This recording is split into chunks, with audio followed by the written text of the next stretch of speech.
A los estudiantes les voy a explicar el refuerzo de contenido de la unidad 6, interacciones de la materia. El tema número 1, reacciones químicas.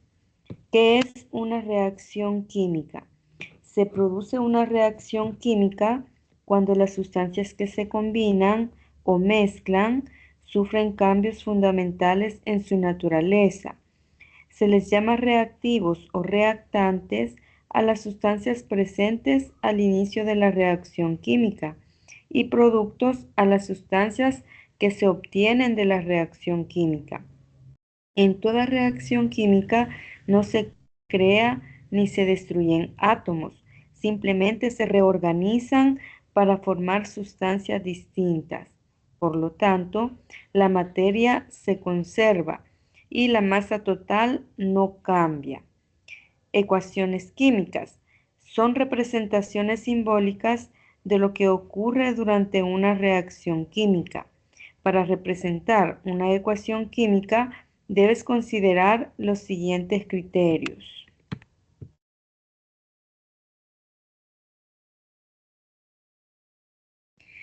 Se utilizan diferentes símbolos para representar los elementos participantes. Literal B. Los reactivos o materiales de partida se escriben al lado izquierdo de la ecuación, separados por un signo más. Literal C. Los productos se indican en el lado derecho de la ecuación. Literal D. Para separar los reactivos de los productos se utiliza una flecha que significa produce. Literal E. Se utilizan subíndices para indicar los átomos presentes y coeficientes para indicar el número de moléculas. Literal F. Mediante la notación S, G, L, AC, se identifica el estado físico de cada sustancia, que corresponde a sólido, en este caso la S significa sólido, la G significa gaseoso, la L significa líquido y AC significa acuoso o en solución respectivamente. Ejemplo, aquí tenemos una ecuación química, ¿verdad? Esta sería la ecuación química de la reacción siguiente, ¿verdad? Se combina glucosa más oxígeno para producir dióxido de carbono más agua. Y aquí tenemos la ecuación, ¿verdad? Estos numeritos pequeños que vemos acá, este 6, este 2, este otro 6 y todos los numeritos pequeños que vemos acá se llaman subíndices y eso indica la cantidad de átomos que hay de ese elemento, ¿verdad? O de esa sustancia. Y los coeficientes estequiométricos, en este caso los subíndices, que son los números chiquititos, se ubican al lado derecho del símbolo. Y en el caso de los coeficientes estequiométricos son números grandes que se ubican al lado izquierdo de cada fórmula, ¿verdad? En este caso aquí tenemos otro coeficiente, aquí tenemos otro coeficiente. Y en este caso tenemos acá la S, significa que esta sustancia, en este caso la glucosa, se encuentra en estado sólido. Aquí tenemos otra letra G, eso quiere decir que el oxígeno se encuentra en estado gaseoso. Aquí tenemos otra G, eso quiere decir que el dióxido de carbono se encuentra en estado gaseoso y acá tenemos otra letra G, que significa que el agua se encuentra en estado gaseoso. Bueno, eso significa los estados en que se encuentran cada sustancia, ¿verdad? Las letras. En esta ecuación, los reactantes son la glucosa y el oxígeno. Del lado izquierdo, es decir, estas dos sustancias que están acá, son los reactivos. Y las sustancias que se encuentran de este lado de la flecha se llaman productos, ¿verdad? Todas las sustancias que se encuentran al lado izquierdo de la flecha se llaman reactivos y los que se encuentran al lado derecho de la flecha se llaman productos. Tipos de reacciones químicas. En la siguiente tabla se presentan las categorías más comunes para clasificar a las reacciones químicas y su definición respectiva. Bueno, acá tenemos los tipos de reacciones químicas. Está la reacción de combinación, que como su nombre lo indica, es cuando se combinan dos o más sustancias simples para formar una más compleja. Y aquí tenemos como la representación, ¿verdad? A más B es igual a AB. También tenemos las reacciones de descomposición y como su nombre lo indica, una sustancia compleja se divide, ¿verdad? O se separa en sus sustancias más simples, ¿verdad? Por eso se llama de descomposición, porque una sustancia compleja se descompone en sus sustancias más simples, ¿verdad? Prácticamente es lo contrario de las reacciones de combinación, ¿verdad? Porque en las de combinación, dos sustancias simples se unen al inicio, ¿verdad? Para formar una sustancia más compleja. Pero la de descomposición es lo contrario, ¿verdad? Una sustancia compleja se descompone en sus dos sustancias más simples. Y también tenemos las reacciones de desplazamiento, como su nombre lo indica, ¿verdad? De desplazamiento. Aquí podemos ver en las fórmulas que una sustancia se desplaza. Aquí tenemos A más BC es igual a AC más B, pero aquí tenemos A más BC es igual a B, en este caso, ¿verdad? La sustancia B que estaba al final se desplazó para este lado, ¿verdad? Para este lado. Y en este caso la sustancia C se desplazó al final. Entonces, por eso se llaman de desplazamiento, ¿verdad? Y también tenemos reacciones de neutralización. En este caso, se combina un ácido con una base para producir sal más agua, ¿verdad? Esas son las reacciones de neutralización.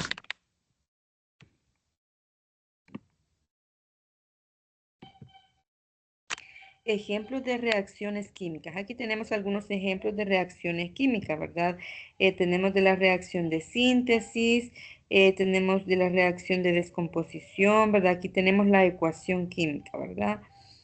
También tenemos un ejemplo de reacción de desplazamiento, tenemos un ejemplo de reacción de neutralización.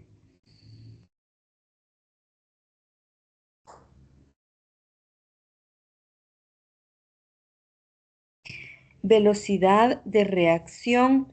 Si se deja un trozo de hierro a la intemperie, este se enmojece en forma lenta.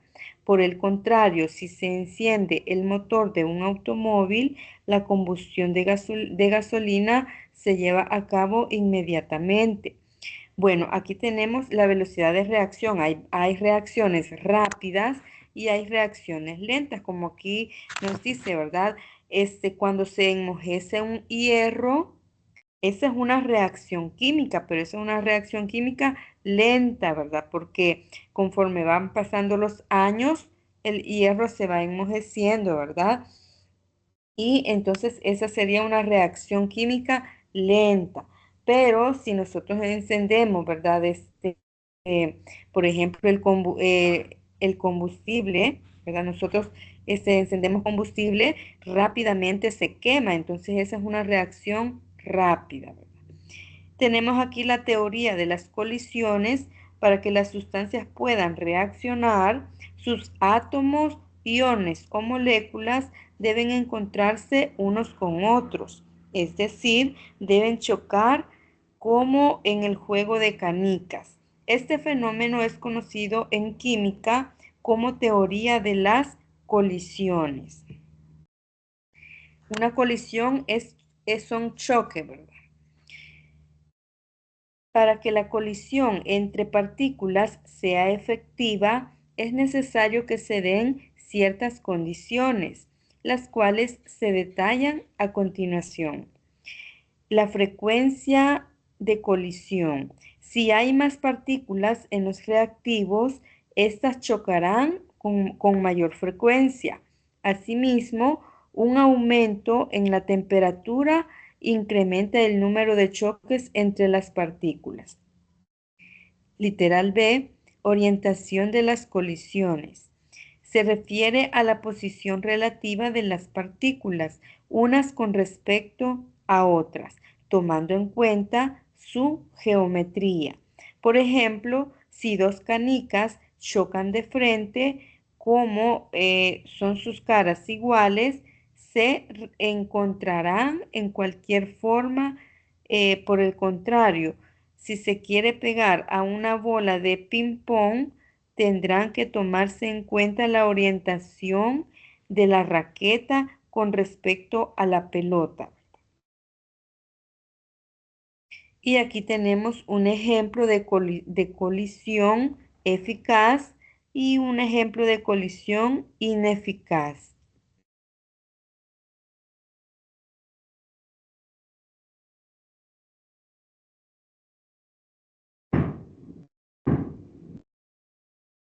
Cabe mencionar que no todas las colisiones entre los reactivos son efectivas. Por lo tanto, no todas originan productos. Pero mientras más colisiones se den, existe una mayor probabilidad de reacción. Entre más rápidos se mueven, ¿verdad? Las moléculas, la reacción obviamente es más rápida, ¿verdad? Y pues también dependiendo de la temperatura, ¿verdad? Si hay mayor temperatura, ¿verdad? Las colisiones se dan más rápidos y la reacción también, la reacción química es más rápida. Literal C, energía de atracción para que dos partículas choquen. Deben tener una cantidad determinada de energía cinética. La energía cinética es la energía del movimiento, ¿verdad? La mínima energía cinética que la partícula debe poseer para reaccionar se llama energía de activación y aquí están las iniciales, ¿verdad? Energía de activación. Eso significan estas dos letras, la cual depende del tipo de molécula participante. Las reacciones rápidas tienen poca energía de activación. Las reacciones lentas tienen energía de activación grande. Factores que afectan la velocidad de reacción.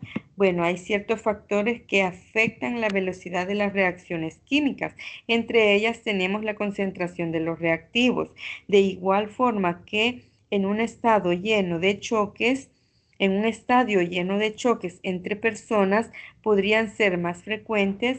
En las sustancias más concentradas habrá mayor colisiones. ¿Por qué? Porque están más cerca, ¿verdad? Las colisiones o los choques van a ser mayores, ¿verdad?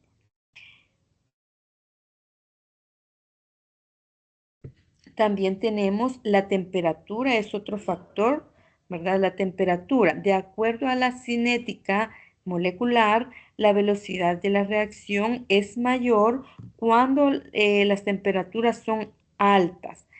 Esto quiere decir, ¿verdad? Que eh, si nosotros, por ejemplo, ¿verdad? Tenemos un ejemplo sería, ¿verdad? Que si nosotros tenemos dos vasitos con agua, ¿verdad? Un vasito con agua está con agua hervida y el otro vasito con agua está con agua a temperatura ambiente. Si nosotros introducimos una Alka-Seltzer en cada vasito con agua, la reacción más rápida va a ser en la del vasito con agua, ¿verdad? La pastilla se va a disolver más rápido, ¿verdad? Y las burbujas van a ser más frecuentes. ¿verdad? ¿Por qué? Porque la temperatura ayuda, ¿verdad? A que la reacción se dé más rápida, ¿verdad? También tenemos la presencia de catalizadores. Un catalizador es una sustancia que modifica la velocidad de una reacción química sin que se consuma en la reacción. Por lo tanto, la masa del catalizador permanece constante. La acción de un catalizador es específica. Esto significa que cada uno sirve para determinada reacción. Los catalizadores tienen gran importancia en la industria química. Por ejemplo, en los automóviles se utilizan los convertidores catalíticos para reducir la contaminación ambiental causada por la emisión de gases durante la combustión. ¿Existen catalizadores para las reacciones en los seres vivos? Claro que sí, ¿verdad? Sí existen catalizadores para las reacciones en los seres vivos. Los catalizadores son indispensables para que la mayoría de las reacciones bioquímicas dentro de los organismos vivos se lleven a cabo. Los catalizadores biológicos se conocen como enzimas. Tenemos enzimas digestivas. Las principales enzimas que actúan en los procesos digestivos y en los órganos que las producen aparecen en el siguiente cuadro. Acá tenemos un cuadro, ¿verdad? Donde aparece el nombre de la enzima, ¿verdad? Enzima o catalizador y el órgano que la produce y el nutriente sobre el cual actúa. Por ejemplo, tenemos este, acá tenemos la lactasa. La lactasa la produce el intestino, se produce en el intestino, ¿verdad? Y nutrientes sobre el que actúa la lactosa de la leche. Tenemos aquí la lipasa, es otra enzima.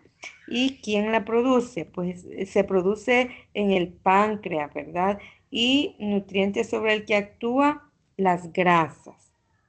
Y así, ¿verdad? Tenemos más enzimas biológicas o digestivas. También otro factor que afecta la velocidad de las reacciones es la naturaleza de los reactantes. En los sólidos, la velocidad de reacción se incrementa al partirlos en pedazos. Es decir, la naturaleza de los reactantes quiere decir, si yo les pongo también otro ejemplo, ¿verdad? Tenemos otro vasito con agua, otros dos vasitos con agua, ¿verdad? Las dos vasitos con agua a temperatura ambiente, pero nosotros trituramos una pastilla de Tapsin, ¿verdad? La trituramos y la hacemos polvito y en otro la vamos a agregar, se agregan, ¿verdad? En los vasitos con agua, en un vasito con agua, la pastilla que se trituró y en el otro vasito una pastilla entera. Entonces, la reacción más rápida se va a dar con la pastilla que se trituró, ¿verdad? Porque las partículas de la pastilla están más pequeñas.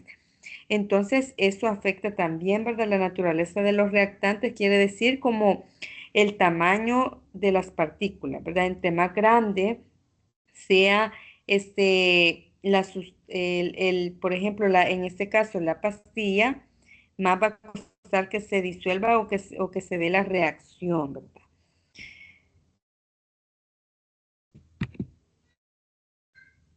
Esto sucede porque aumenta la superficie de contacto entre el sólido y los otros reactivos. Por lo tanto, también se incrementa el número de colisiones entre las partículas. Esto se puede observar al encender carbón. Comprobarás que arde más rápidamente si está partido en pedazos pequeños. Cuando los reactivos están disueltos, se encuentran en estado iónico o molecular. Hay mayor contacto directo.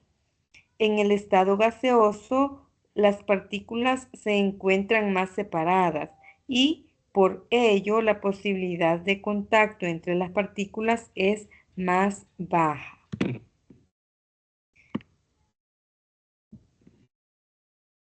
Entonces tenemos, ¿verdad?, que los factores que afectan la velocidad de una reacción química, entre ellos tenemos, ¿verdad?, la temperatura, la presencia de catalizadores, la naturaleza de los reactivos, ¿verdad? Todos esos son factores que afectan la velocidad de una reacción química.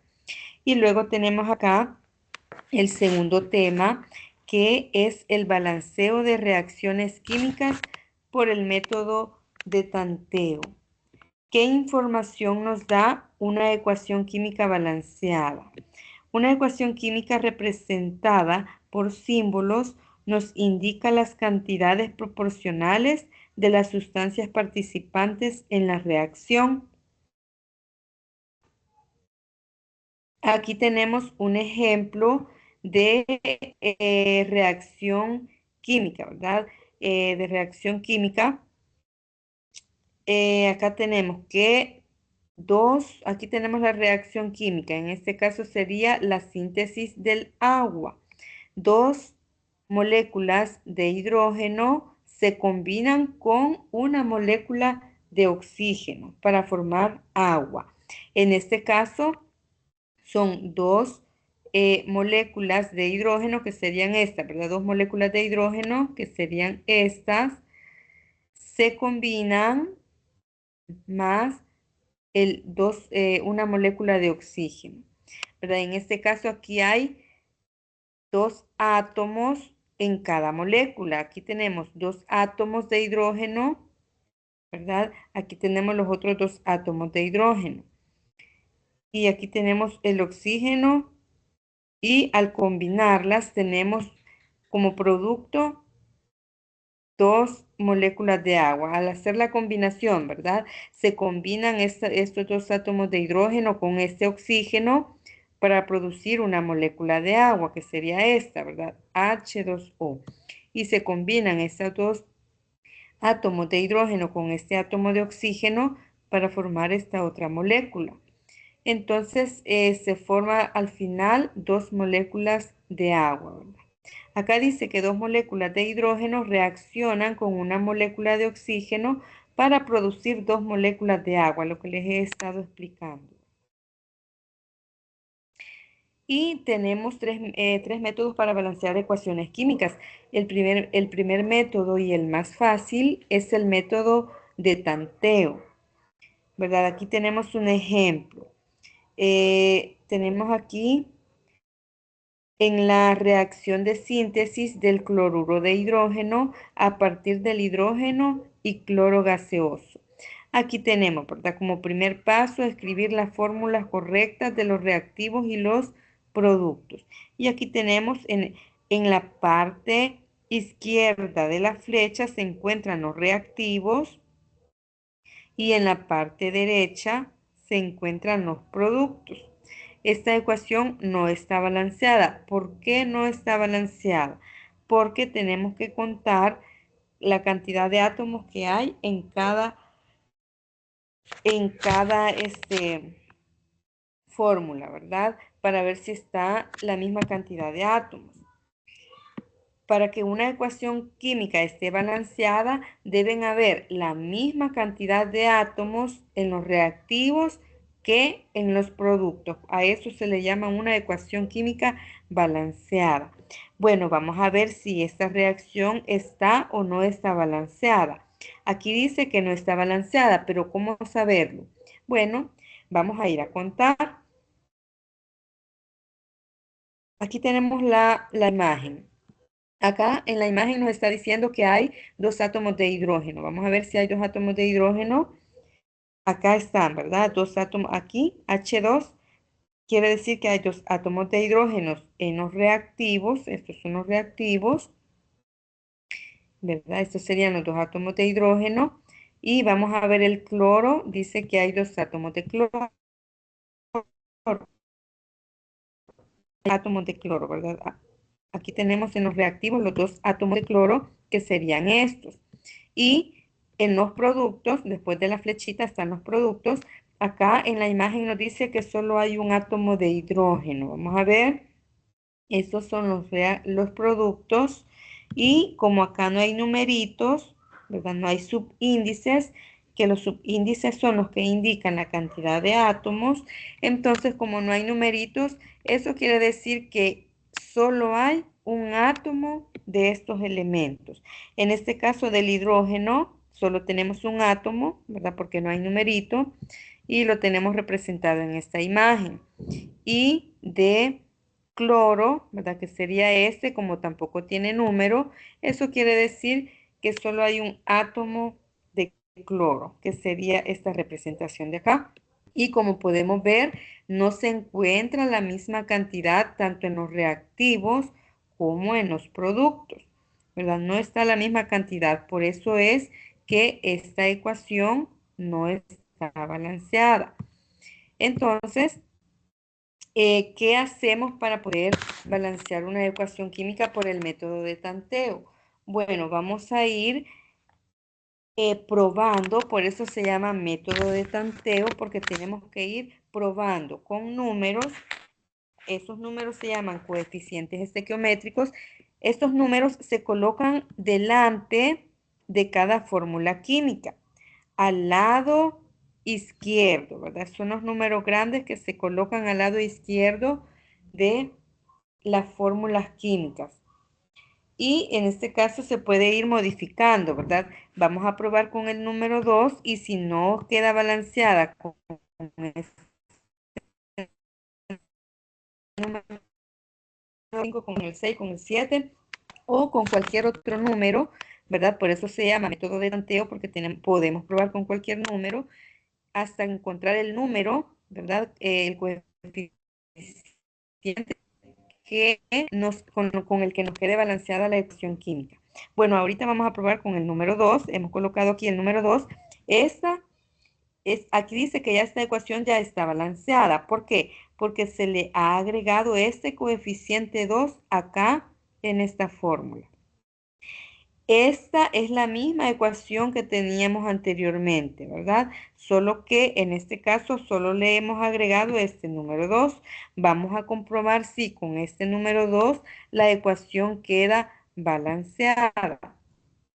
Bueno, vamos a ver. Tenemos aquí dos átomos de hidrógenos en los reactivos y aquí tenemos otro hidrógeno en los reactivos.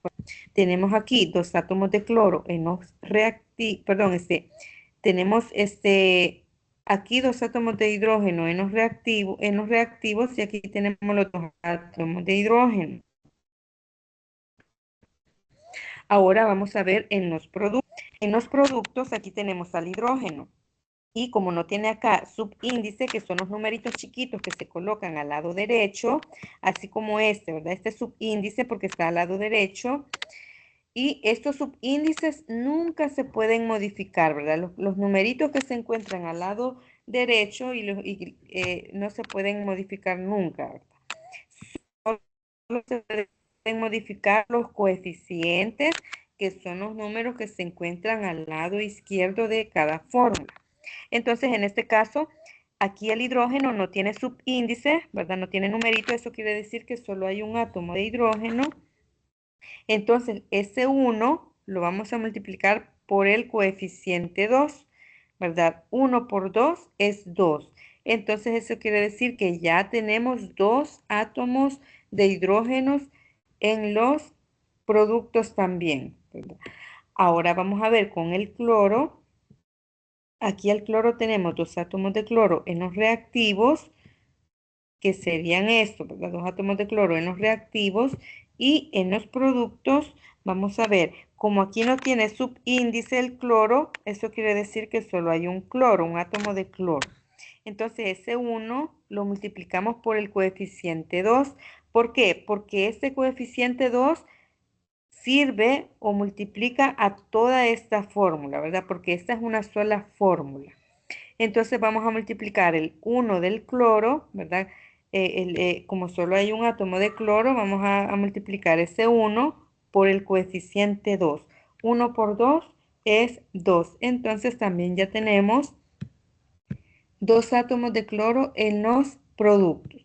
Y así podemos ver, ¿verdad? 2 átomos de hidrógeno, 2 átomos de hidrógeno, 2 átomos de cloro en los reactivos y 2 átomos de cloro en los productos. Entonces podemos ver que la ecuación, ¿verdad? Esta ecuación ya quedó balanceada así como está, ¿verdad? Ya quedó balanceada. ¿Por qué? Porque ya tenemos la misma cantidad de átomos en los reactivos y en los productos, ¿verdad? Ya quedó balanceada. Aquí tenemos un ejemplo 2, ¿verdad? Y es el mismo procedimiento que se realiza, ¿verdad? Es el mismo procedimiento.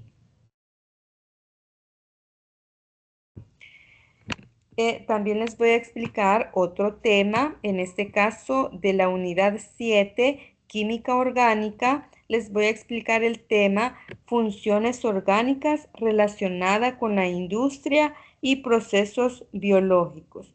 ¿Qué son las biomoléculas?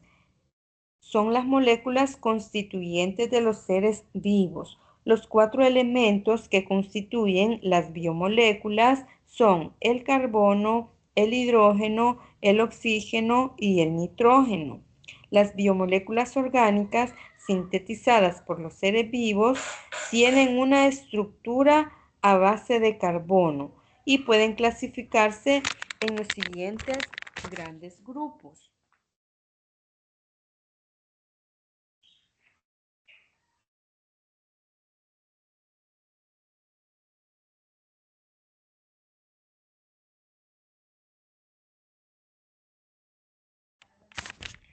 Tenemos el primer grupo que son los carbohidratos.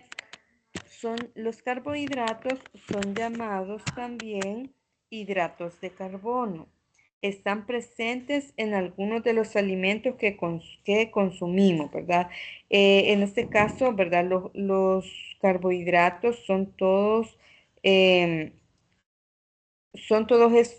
bueno, contienen, ¿verdad? Los carbohidratos, todos aquellos alimentos que son dulces o que son harinosos, ¿verdad? Como por ejemplo, pues la tortilla, ¿verdad? Es un carbohidrato, la tortilla contiene carbohidratos, la papa, el arroz, el pan, ¿verdad? Los fideos, la zanahoria contiene también un poco de carbohidratos también. Em, todos los productos dulces, ¿verdad? El azúcar, todos los productos dulces y harinosos contienen carbohidratos, ¿verdad? Y pues los carbohidratos son la mayor fuente de energía para los seres vivos. Aquí tenemos, ¿verdad? Carbohidratos, tenemos el carbono, hidrógeno y oxígeno. La fórmula empírica de estos compuestos es C, en este caso del carbono, H de hidrógeno y O de oxígeno. Los carbohidratos son la fuente de energía primaria, ¿verdad? Para los seres vivos, lo que ya les mencionaba, ¿verdad? Cuando consumimos y metabolizamos un carbohidrato, sus átomos se descomponen para formar compuestos más sencillos, liberando energía almacenada, que es utilizada por el organismo vivo. Y en este caso, ¿verdad? Los carbohidratos tienen sus clasificaciones o sus divisiones. En este caso tenemos a los monosacáridos, disacáridos y los polisacáridos. Entre los monosacáridos son los carbohidratos más sencillos, por eso se llama mono, ¿verdad? Porque está compuesto por uno. Los monosacáridos son carbohidratos más sencillos, es decir, no se pueden descomponer en unidades más pequeñas llamadas azúcares. Todos los monosacáridos llevan la terminación osa. De acuerdo al número de átomos de carbono, los monosacáridos pueden ser, si tiene 3 carbonos, se llama triosa. Si tiene 4 carbonos, tetrosa.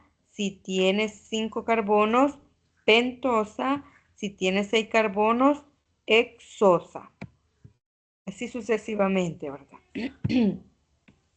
Y aquí tenemos la imagen, ¿verdad? De ejemplos de monosacáridos. Tenemos la hexosa, ¿verdad? Que son la glucosa. Entre las hexosas, ¿verdad? Que serían estas, ¿verdad? Entre las, o sea, los que contienen 6 carbohidratos, los monosacáridos que contienen 6 carbohidratos se llaman hexosas y entre esos monosacáridos tenemos a la glucosa y a la fructosa, ¿verdad? En este caso, pues, la fructosa, pues, la contienen todas las frutas, ¿verdad? Cuando se maduran, eso dulcito que sentimos, ¿verdad? Al comer las frutas, pues, eso ahí contiene la fructosa, ¿verdad? O esa es la fructosa.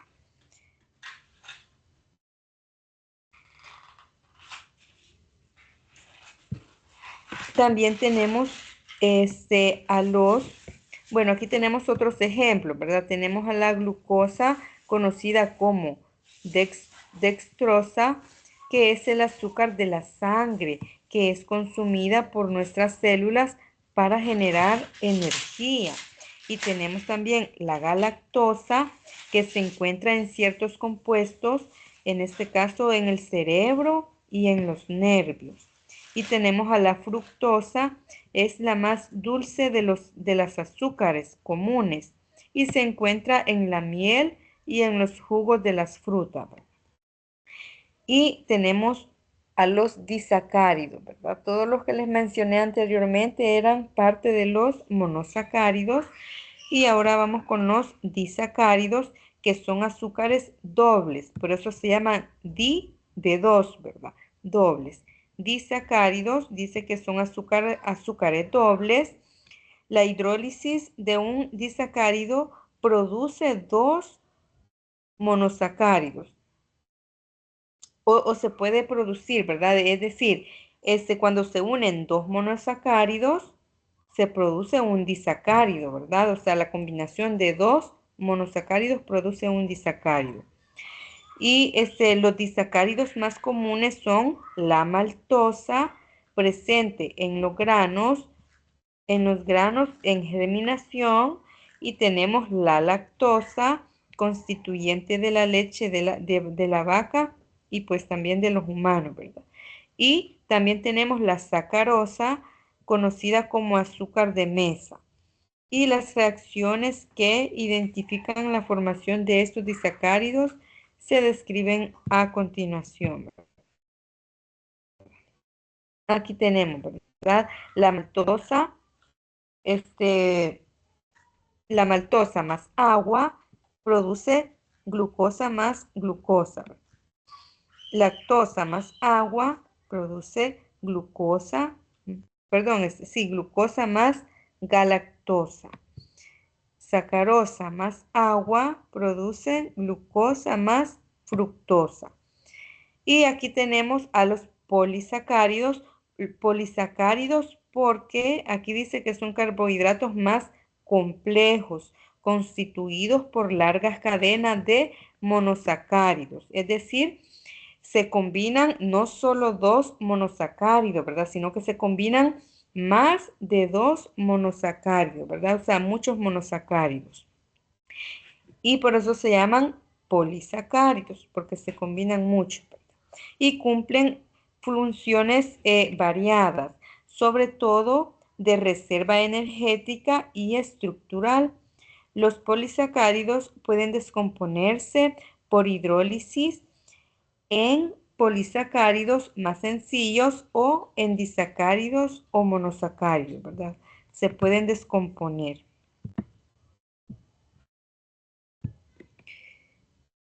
Entre los principales polisacáridos tenemos el almidón, ¿verdad? El almidón, que serían pues prácticamente todos aquellos alimentos harinosos, ¿verdad? Todos aquellos alimentos que contienen o están compuestos por harina. Aquí dice que constituyen una fuente importante de energía y hay dos tipos principales de almidón. Uno de ellos es la amilosa y el otro es la amilopectina.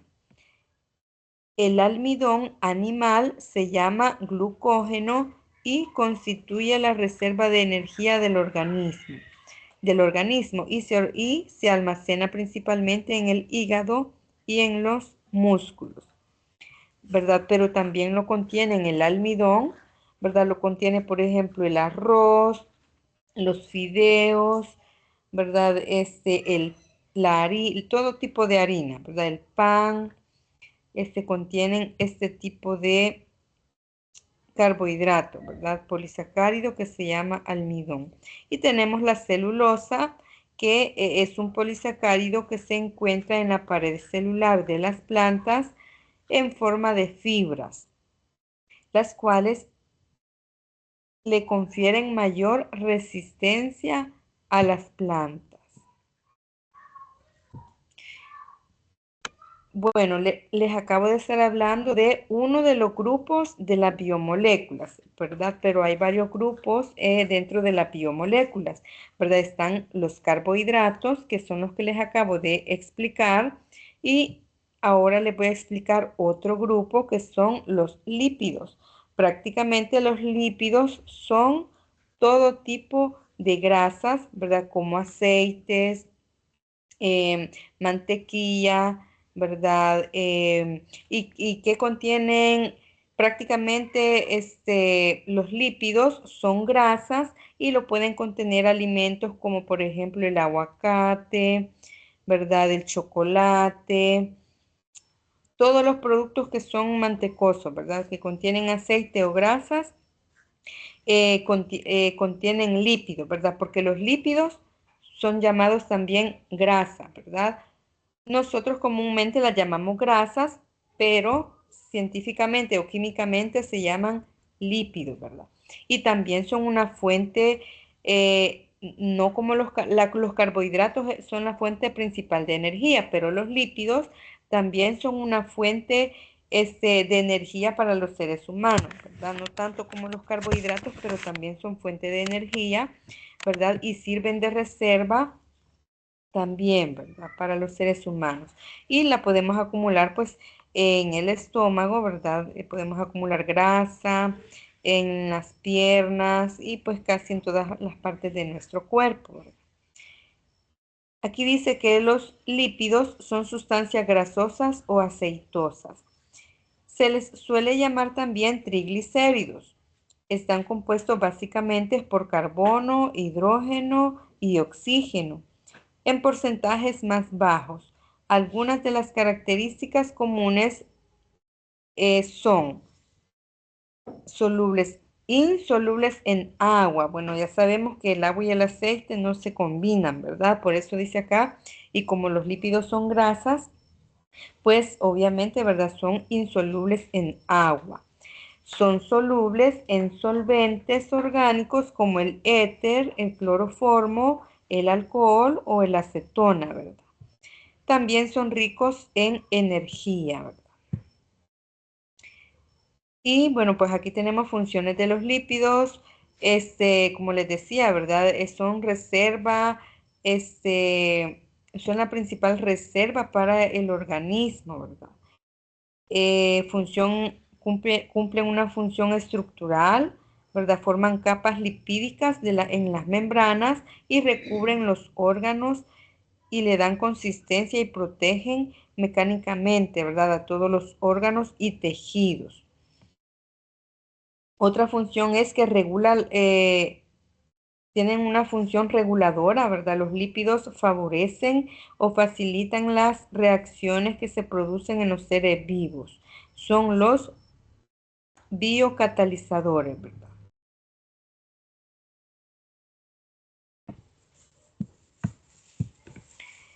Y tenemos acá, ¿verdad? Los lípidos también tienen su clasificación, ¿verdad? Se clasifican en dos grandes grupos, ¿verdad? Tenemos a los lípidos saponificables simples y tenemos a los lípidos insaponificables. Bueno, dentro de los lípidos saponificables simples, entre ellos están los ácidos grasos Y también tenemos, permítanme.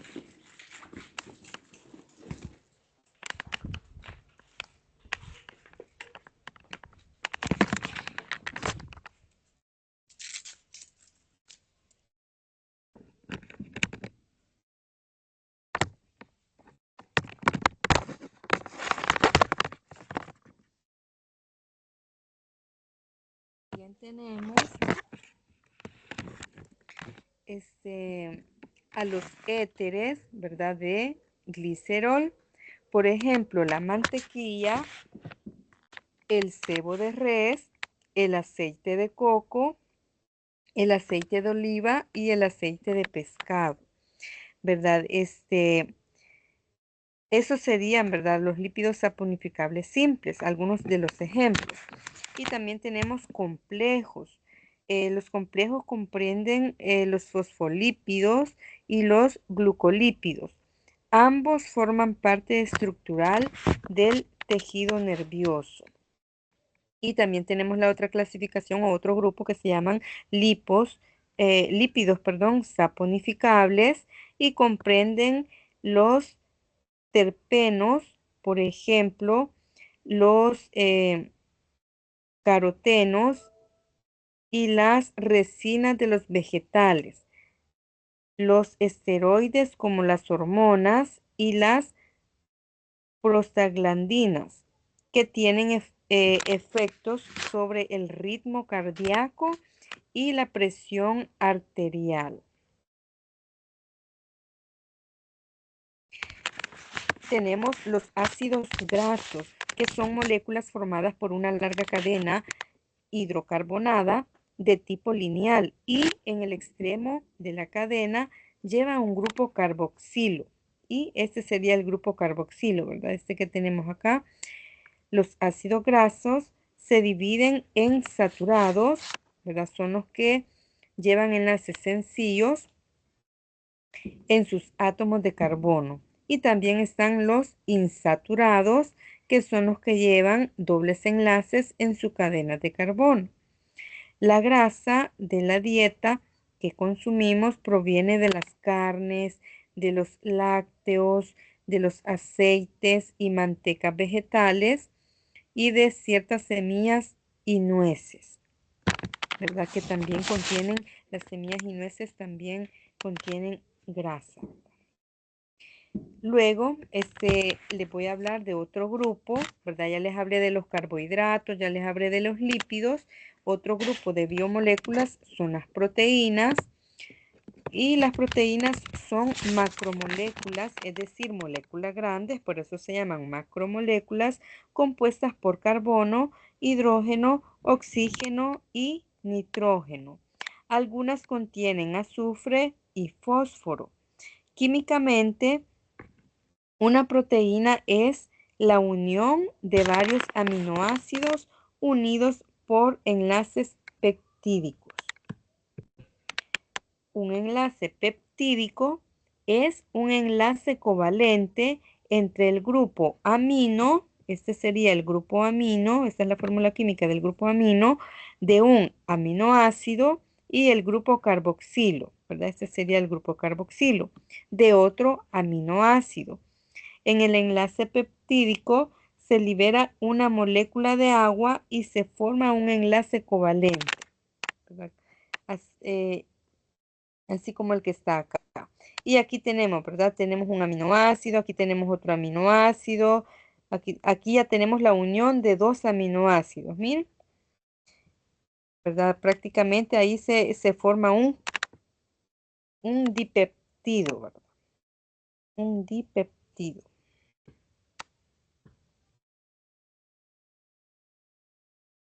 ¿Dónde se encuentran las proteínas? Las proteínas son el componente fundamental de todos los seres vivos.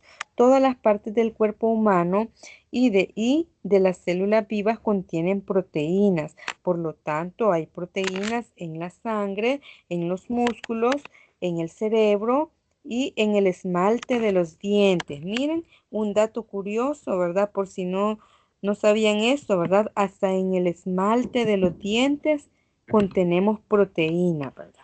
Por lo tanto, hay proteínas, eh, por lo tanto, dice que hasta en los organismos muy pequeñitos, como en las bacterias, hay presencia de proteína, ¿verdad? Las funciones principales de las proteínas son que son esenciales para el crecimiento, proporcionan los aminoácidos fundamentales para la síntesis de los tejidos, actúan como catalizadores biológicos en las reacciones que se llevan a cabo en el organismo y sirven de transporte de sustancias esenciales como la hemoglobina. Actúan también como defensa en forma de anticuerpos contra infecciones o agentes extraños y remiten el movimiento muscular. También la actina y la miosina son dos proteínas que dan movilidad a los músculos y proporcionan resistencia. El colágeno es la proteína de los tejidos de sostén. El organismo humano es incapaz de sintetizar 8 de los aminoácidos que necesita para elaborar proteínas. Estos 8 aminoácidos se conocen como esenciales y es preciso obtenerlos de la dieta diaria. Estos, entre los alimentos que proporcionan los aminoácidos esenciales están la carne y los huevos, los lácteos, entre otros. Y pues aquí tenemos, ¿verdad? En la siguiente tabla se muestran los 8 aminoácidos esenciales, ¿verdad? Aquí los tenemos.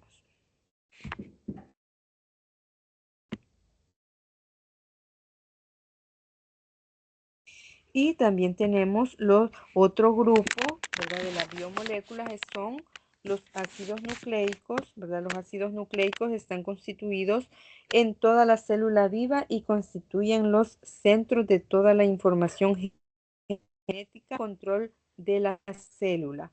Se llaman nucleicos porque se encuentran en el núcleo de la célula. Los ácidos nucleicos están formados por largas cadenas de unidades que se repiten y se llaman nucleótidos. Un nucleótido consta de 3 partes. Consta de una base nitrogenada, de un azúcar y de un fosfato, así como se muestra en la siguiente imagen, ¿verdad? Consta de una base nitrogenada, un azúcar y un fosfato, ¿verdad? Y prácticamente aquí se va formando una cadena lineal de los ácidos nucleicos. Los ácidos nucleicos se unen unos con otros por medio de un grupo fosfato para formar cadenas de ácidos nucleicos, como se muestra en el esquema anterior. Y hay 2 tipos de ácidos nucleicos, ¿verdad? Prácticamente estos los contenemos en la sangre, ¿verdad? Y como la sangre la tenemos en todas las partes de nuestro cuerpo, pues se encuentran en todas las partes de nuestro cuerpo, ¿verdad? Hay dos tipos de ácidos nucleicos que son el ADN y el ARN, ¿verdad? Y los contenemos en la sangre. Bueno, el ácido desoxirribonucleico, que es el ADN, se encuentra principalmente en el núcleo de la célula. Definiremos las características más importantes del ADN. Bueno, el azúcar que forma el ADN es una desoxirribosa. Las bases nitrogenadas presentes en el ADN son la adenina, la guanina, la citosina y la timina. Los nucleótidos del ADN se encuentran ubicados en secuencia a lo largo de la cadena de la doble hélice. Estas moléculas son enormes series de millones de nucleótidos. Bueno, pues no sé si alguna vez han visto ustedes, ¿verdad? La cadena del ADN, ¿verdad?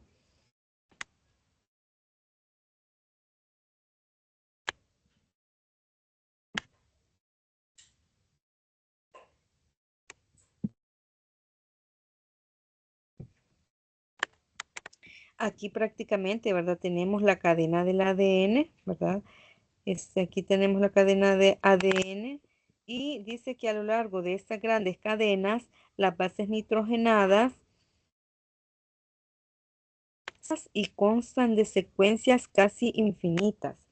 Esto es esencial porque es precisamente la secuencia de bases lo que permite almacenar gran cantidad de información que servirá de base para la herencia de los rasgos en los seres vivos. Es decir, en el ADN se encuentra la información genética, ¿verdad? De cada persona, ¿verdad? Donde se encuentran las características hereditarias, ¿verdad? Es ahí. Y también tenemos el otro, es el ácido ribonucleico, que es el ARN, y está presente en toda la célula. Las características más importantes de este ácido nucleico es que el azúcar que forma cada molécula de ARN es una ribosa. Las bases nitrogenadas que forman las moléculas de ARN son la adenina, la guanina, la citosina y el uracilo. La molécula de ARN consiste en cadenas sencillas, ¿verdad? No son cadenas de doble hélice, son cadenas sencillas y la molécula de ARN se pliega sobre sí misma en forma de doble hélice. Parte del ADN del núcleo de la célula transfiere su información al ARN mediante un proceso denominado transcripción. A este ARN se le conoce como ARN mensajero porque lleva la información al citoplasma de la célula para que en los ribosomas se sinteticen las proteínas. Y pues aquí tenemos, ¿verdad? Una cadena de una molécula de ADN, ¿verdad? Aquí la tenemos y el ARN complementario.